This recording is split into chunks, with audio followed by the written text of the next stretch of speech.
Hello everyone, welcome to From the Star Wars Home Video Library. I'm your host, Nathan B. Butler. This time we take a look at an item from the UK that's actually been sitting in my collection for a little while, thanks to Chris Clark, who you may know as Chris Gen on the Star Wars Home Video Facebook group, who actually sent it to me because he had replaced it with a better condition copy and just didn't need it anymore. Sent me something. It's not in the best of shape, but it was something cool to add to my collection that I hadn't gotten before. I just have not gotten around to showing it to you before because I needed some time to actually look into it, and of course everything got kind of pushed off to the side with the whole baby thing and all. So, we want to take a look here at an item that Chris provided to me quite a while back that is one of the last hurrahs of a format in the UK. You may recall that in the UK, the US, and many other parts of the world, LaserDisc was basically dying in the late 90s. And in the US, the last of the Star Wars LaserDisc releases ever was this big sucker here. The Star Wars Trilogy Special Edition Widescreen set with that image there that looks a lot like the packaging of the VHS brick in widescreen with the black border around it and everything. This was that last set you could get of Star Wars films on LaserDisc in the US. After this, LaserDisc was dead for Star Wars, and really the only other film that came out on LaserDisc for Star Wars was Phantom Menace in some other regions like Japan, so if you wanted it over in the US, you had to import it from Japan or somewhere else that was also NTSC. This was our last hurrah. But what was the equivalent of this over in the UK? Turns out that their version of the widescreen special edition set was a little less fancy, a little more normal looking, but somewhat different in doing so. This package, you may recall, doesn't even have actual film covers, right? Yeah, you got the cool little sheet here, but then for every film, they're just in those little sleeves. The only information you've got about the films or anything like that is on that little booklet thing. Otherwise, it's all treated like one whole. In the UK, they got something a little more like what we got with the VHS sets, in that each film had its own packaging within a bigger slipcover or package in and of itself. And that's what we want to take a look at this time. The 1997 widescreen Special Edition Trilogy LaserDisc set from the UK as opposed to the US. That set, again, if you'll pardon the condition, thanks to Chris Clark, is this. Now, it's much bigger image here. All right, so Vader face there, no big black border. Widescreen off to the side, though it's kind of hard to see unless I angle it differently here. Star Wars Trilogy Special Edition, digitally mastered for superior audio and picture quality. THX symbol here. You have U, which of course is the UK rating. And even down here in the corner, it lets you know this is PAL. Again, prior to the advent of HD that took the amount of lines of resolution and actually standardized it globally. Back in the SD standard definition days, NTSC and PAL had different lines of resolution, so you had to know which one you were dealing with. NTSC was mainly US and Japan. PAL was predominantly Europe and some other regions as well. Okay, so that's our front. Top just continues the image. Bottom, it's going to have your rating again, the U, the barcode, some legalese, and this symbol here, E Entertainment, as opposed to E Entertainment Television. The Dolby Surround Sound logo on it, but mainly just kind of legalese and that sort of thing here. It does note that it is widescreen and gives you the dimensions there next to the rating, which is 2.35 by 1. These films are presented in their original widescreen theatrical aspect ratio of 2.35 to 1, approximately. And then the LaserDisc symbol and so on gives you the runtime and tells you this is a CLV 7-disc set, although we're going to find that's not necessarily entirely true.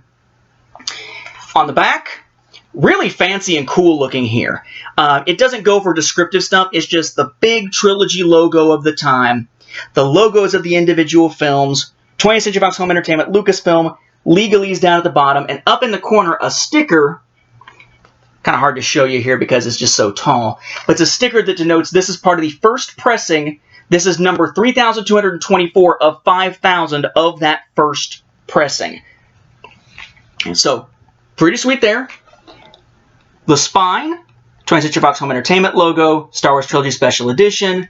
Then down here, you got product number, Lucasfilm, and THX. THX is part of that gray line or silver line that goes around the entire thing. But this, notice a slight indentation here, isn't some kind of crazy box or anything. It's just a typical slipcover that has the individual items inside it. A New Hope, right? Star Wars Special Edition. Our images there of the characters, the package art from that era on the home video release. Widescreen, it says down at the bottom. Rating in the corner, LaserDisc logo up in the corner. PAL, again, denoted on the packaging there in the corner. Look at the spine. Star Wars Special Edition. Otherwise, nothing over here, nothing over here. It's a little worn, so you can be forgiven for thinking that the white is perhaps letters, but it's not. Then the back. Star Wars Special Edition. A long time ago in a galaxy far, far away. And then information about the film itself. Your track listing down at the bottom. Cast and crew information. Rating. Again, widescreen, LaserDisc logo, legalese, 20th Century Fox Home Entertainment, Lucasfilm, Dolby, Surround, 20th Century Fox, E-Entertainment, and so on and so on. But what's interesting is when you actually look at this, it's telling you the sides, and it's denoting what the sides are. CLV or CAV, extended play or standard play. In this case, it's two sides of one disc, CLV. Okay?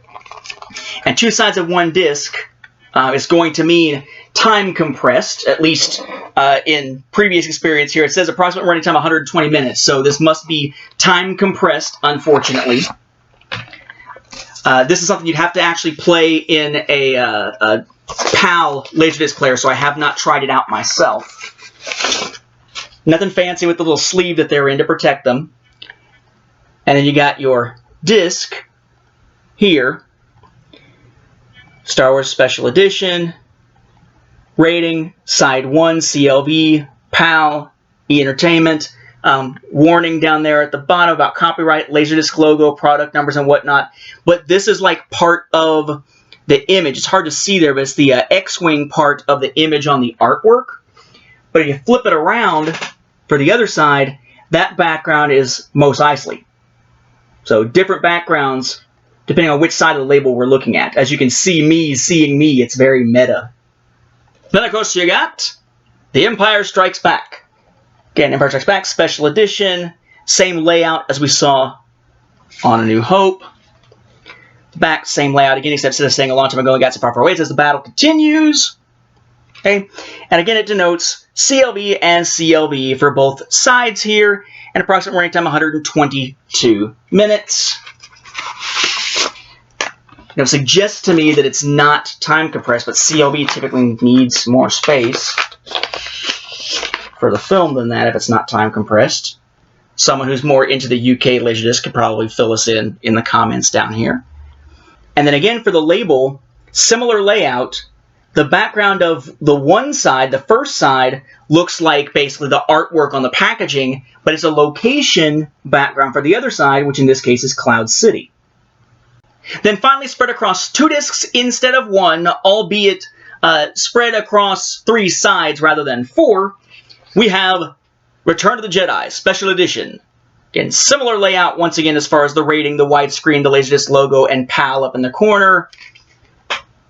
Our similar spine, similar layout to the back, except this one says The Empire Falls. And you'll note that when it goes into the track listing, it points out that Side 1 is CLV, Side 3 is CLV, but Side 2 is CAV. So, two extended play sides, one standard play side for this one, which is different, along with the fact that it is two discs, which unfortunately, in the way they pack them, just get packed into one of these little protective sleeves smashed together. Now this time you do have more labels to look at because there's two discs. Side 1, similar layout, has image there from the packaging. Side 2, space by the Death Star. Side 3, a label also from the packaging, this time with the droids, Wicket, and Yoda. And then the other side, Vader, black background that just says, there is no information encoded on this side. So a little bit different than what we saw in the United States, and the question you may be asking is, okay, for those releases back in 1997, I remember there were those little featurettes about how the special editions were special. Are they on there somewhere? Yes, they are. But they're not on each individual film's discs. Instead, all three of them are packed with the end of Return of the Jedi on Side 1 of Disc 2, or Side 3 on Disc 2 of Return of the Jedi within the package. But yes, you can watch all 3 of them, the making of each of the 3 special edition special features.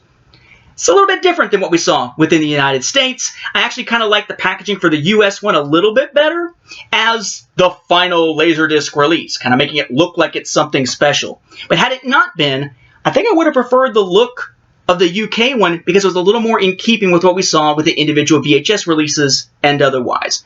But again, thank you to Chris. Yet another thing we can show here from the UK, thanks to all the great folks out there in the Star Wars home video community. With that, we'll wrap up this episode. Thank you for watching, and may the Force be with the home video viewers, whichever side of the pond they're on.